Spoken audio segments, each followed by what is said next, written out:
Welcome back to my channel. You are now watching Daily Korean Updates. What's enjoyable about this series is how the villain gets increasingly angry at the lead character. He knows that Vincenzo is on a different level to him in his strategy and intelligence. Vincenzo is arrested at the start of episode 16 for the murder of Oh Jong-bae. He is the owner of Daechang Daily, who fell to his death.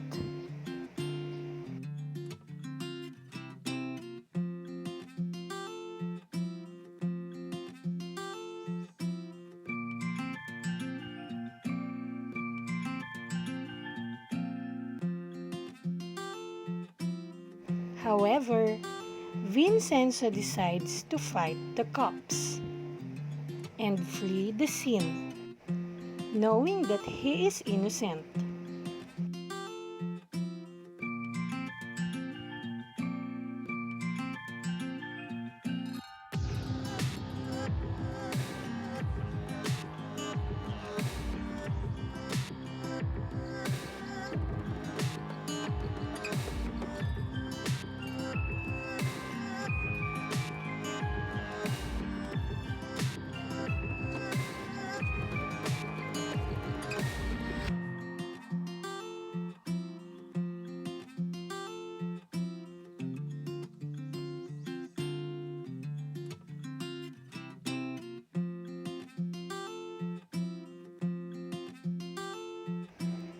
But luckily, Park Sok-do believes he found the man that killed Oh Jong-bae and captures the group himself.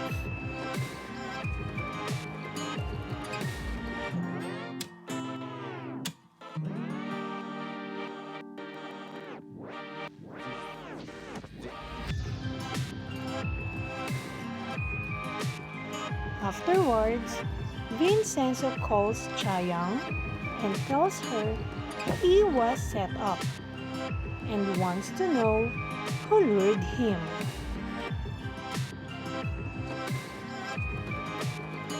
And Park Sok-do tells Vincenzo that he found the man that killed Oh Jong-bae.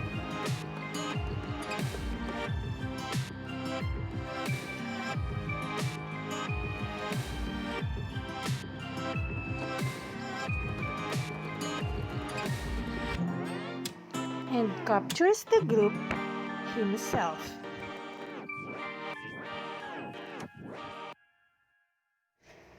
Meanwhile, with Park Sok-do's help, Vincenzo and Chayoung manage to bring the real culprits to the police and detail what they did.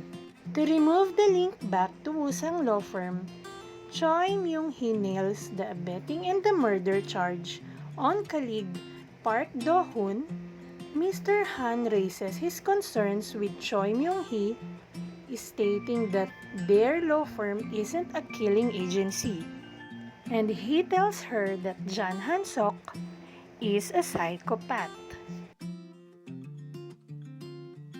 To further hit the audience with emotions, episode 16 sees Vincenzo make progress with his mother.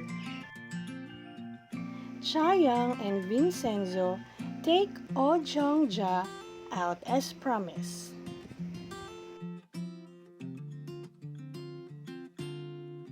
It's a lovely moment as Vincenzo pushes his mother in a wheelchair. Oh Jong-ja asks for a portrait of herself.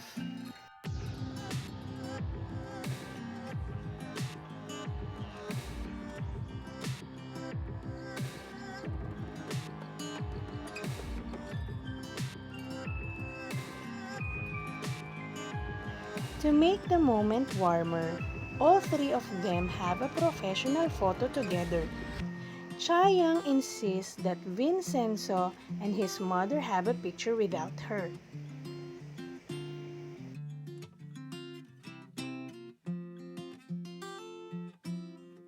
Vincenzo struggles to keep it together as he squeezes his mother's shoulder.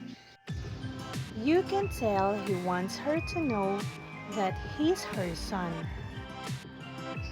What Chayang is doing for them both shows her strength in character.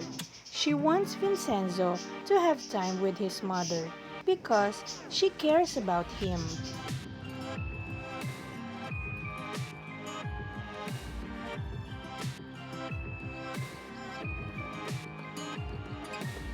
Eventually, she leaves them both alone. Oh Gyeong-ja calls the day the happiest moment in her life. She talks about her son, stating that he was her everything and she looked for him for several years. She believes she'd be a burden if she found him now. Vincenzo disagrees and feels her son would love to see her. Tears fill both eyes of the characters as the conversation deepens. Watching Vincenzo break down and hold the tears in so she doesn't hear is heartbreaking. However, it is evident by the end of the chapter that both of them knew that they were mother and son. This was their way of communicating with each other. When they return to the hospital, Oh Gyeong-ja gives Chayang and Vincenzo a hug. The hug impacts Vincenzo. He finally has his mother's love.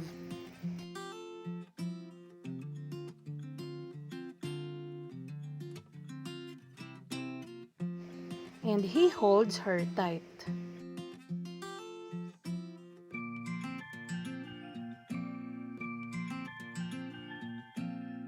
As they leave, Chayang tells Vincenzo that they look like mother and son, and that he should call her mom. Oh Gyeong-ja is in trouble. With the evil villain lurking around the mother, it's hard to hold the emotions as the viewer. The certainty of what's about to happen drives the story. At the hospital, Jan Han-sok meets Oh Gyeong-ja, the mother of Vincenzo. As they look at the photo of her and Vincenzo, he tells her that her son is handsome and that her story makes his heart warm. Oh Gyeong-ja smiles with joy that she has finally seen her son and thanks Jan Han-sok for talking to her.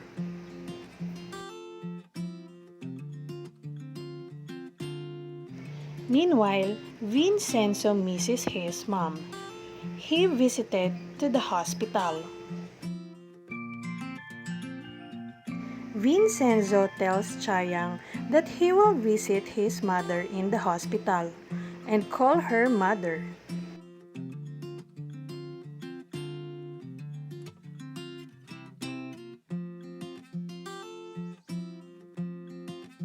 When he gets there, he learns his mother has moved to another room.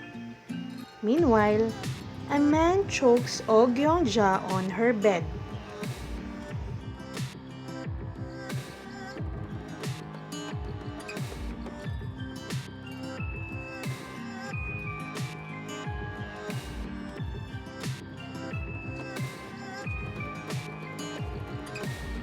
And she's dead.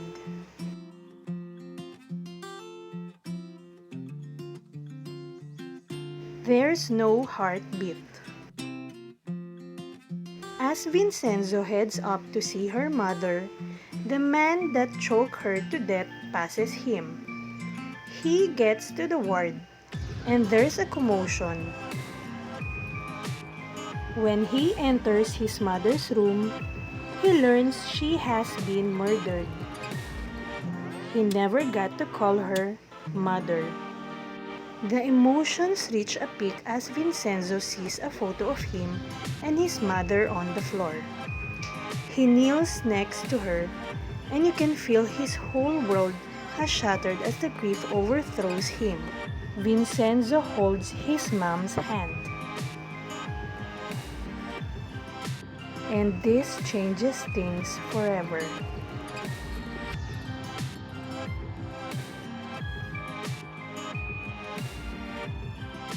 Vincenzo learns who killed his mother, and he goes to the man's house.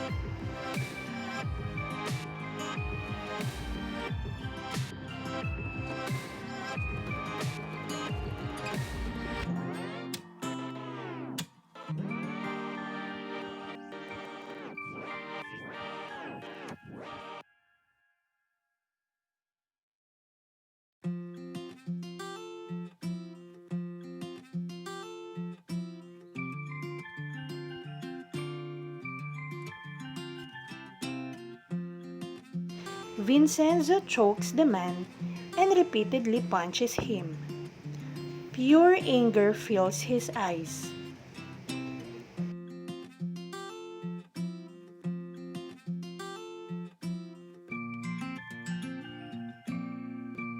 He tells the man that the woman he killed was his mother, and he asks who gave the order, and it starts torturing him. Jang Han-sok wants to celebrate even more and tells his brother and Mr. Han that he got Vincenzo's mother killed. There's a shock in the room. Choi Myung-hee accuses Mr. Han and Jang Han-so of joining hands and not being their ally. They argue amongst themselves. The man who killed Vincenzo's mother leads Vincenzo to the estate where Jang Han-sok and Co is. He fights through all security. Revenge is the only thing on his mind. Mr. Han tells Choi Myung-hee that if it weren't for him, she'd be still Mr. So's gopper back at the Nam-dong-bu office. Suddenly, the man who killed Vincenzo's mother walks into the room. Jang Han-sok and Co are in, and Vincenzo kills him with a silencer.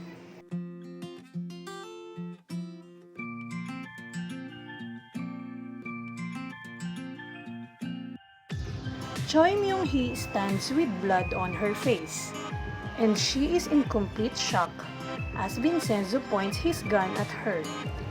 The series painfully leaves it here, leaving the audience to wait another week. Vincenzo episode 16 is one of the best chapters with a surge of emotions driving the story, bringing anxiety to the viewers as the series reaches a pivotal point. Don't forget to subscribe and click the bell icon for more updates.